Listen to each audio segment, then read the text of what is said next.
应该是这样，因为中国跟世界的关系本来就是建立在类似美国独立战争时期奴隶制问题上的拖延和误解的基础之上的。当初是期待随着时间推移，沿线的矛盾可以不渐趋化解，等到下一代或者下两代，原来的矛盾可能会转移，但实际情况恰好相反，原来较小的矛盾经过时间积累以后，渐渐变成较大的矛盾，更多的利益捆绑使矛盾变得无法解决了。按照历史先例，无法解决的利益冲突，最终是依靠战争来解决的，没有退路的结果就是最终要依靠战争来摊牌。军事上的炫耀和较量，实际上是指望不战而屈人之兵，但是反过来也说明，在同一个体系，就是继承事实造成的同一个体系，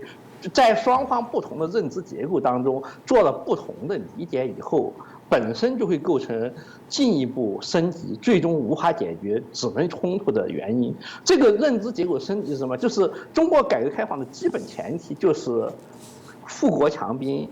为了解决暂时的困难，韬光养晦，吸引西方的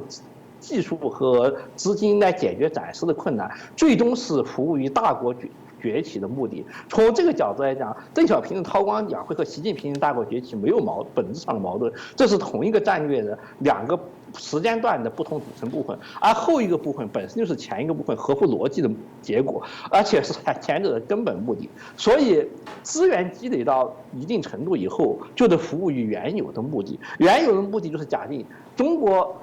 过去的问题是不够富强，现在已经足够富强了，问题应该解决了。如果不能解决的话，那么积累起来的富强就要付诸使用。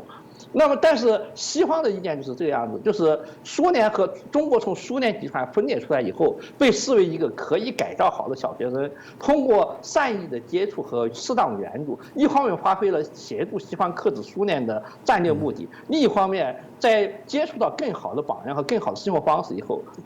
朝野双方，中国共产党和中国人民都将意识到，他们有比苏联更好的道路要走，因此可以比苏联更加顺利地转型到西方的轨道上来。当然，这个想法跟中国朝野对改革开放的看法是截然不同的。结果，西方对中国的资金和技术输出造就了现在的中国，但是造成的结果。是双方都对对方极其不满意。中国期望中国在摆脱贫弱而进入富强以后，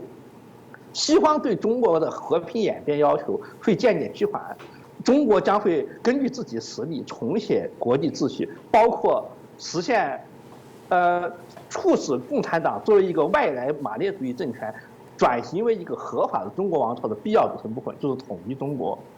按照这种解释，就是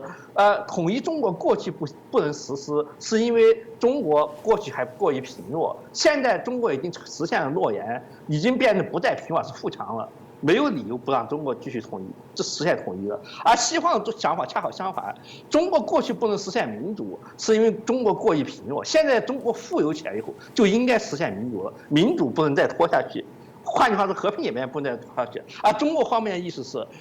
我们互相起来以后，不是和平演变不能再拖下去，而是统一不能再拖下去。而实现统一需要强有力的领导，反过来证明共产党绝不能放弃政权。双方对同一个历史进程做恰好相反的解读，任何一方放弃自己原有的解读，都会危及自身体系的完整性，会导致不仅是具体的问题，而是自身所企图建立这整个国际体系的崩溃。所以双方都必须坚持自己的合法性，而要论证自己合法性，首先是展示力量进行威吓，展示力量发现达不到目的以后，就必须逐步升级到最终程度，最终还是必须通过实力较量来解决问题，证明有一方对世界的解释是错误的，而这样的证明。恐怕只有一方的军事力量遭到摧毁以后才能实现。